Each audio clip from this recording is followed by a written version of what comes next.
Permisa, tersangka kasus korupsi pengadaan lahan di Muncul, Jakarta Timur buka suara tentang dugaan persekongkolan mafia tanah yang menyeret direksi perusahaannya. Di sisi lain, KPK belum menahan 2 dari 3 tersangka perseorangan di dalam kasus ini.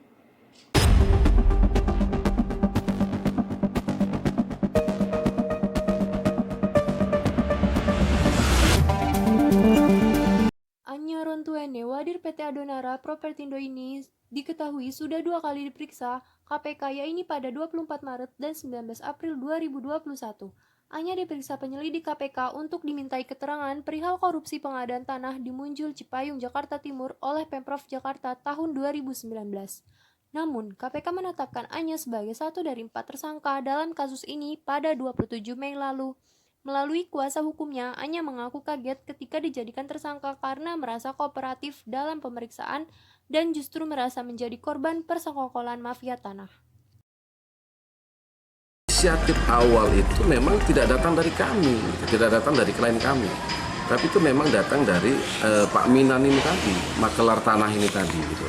Apakah kemudian dia sudah ada komunikasi dengan pihak Saranajaya atau seperti apa? Atau yang disebut dengan kong kali kong itu kami tidak mengetahui ya secara pasti. Artinya kalau tahu itu seperti apa kemudian? Ya, kalau tahu seperti itu tentu kami tidak akan meneruskan ya, tidak akan melakukan follow up hingga akhirnya mengantarkan klien kami menjadi tersangka di KPK saat ini. Sementara Gubernur DKI Jakarta Anies Baswedan enggan menanggapi lebih lanjut perihal pengembangan kasus korupsi pengadaan lahan di DKI Jakarta ini.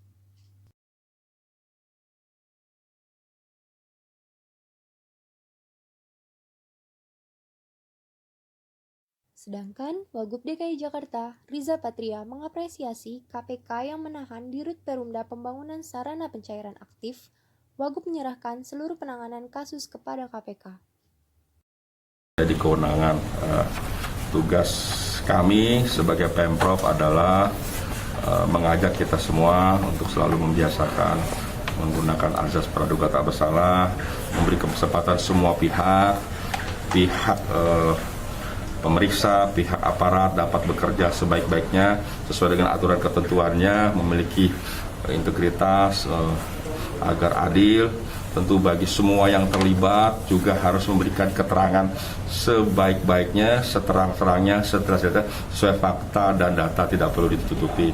Sebelumnya, KPK baru menahan Dirut Perumda Pembangunan Saranajaya DKI nonaktif Yuri Cornelis sejak 27 Mei 2021 di Rutan Pomdam Jaya Guntur. Perumda Pembangunan Saranajaya melakukan perbuatan melawan hukum yang mengakibatkan kerugian negara hingga 152,5 miliar rupiah. 2 tersangka lain yaitu Anya Rontuene, Tommy Adrian diketahui belum ditahan KPK lantaran tidak hadir dalam pemeriksaan karena sakit. Demikian berita yang saya sampaikan hari ini. Sampai jumpa.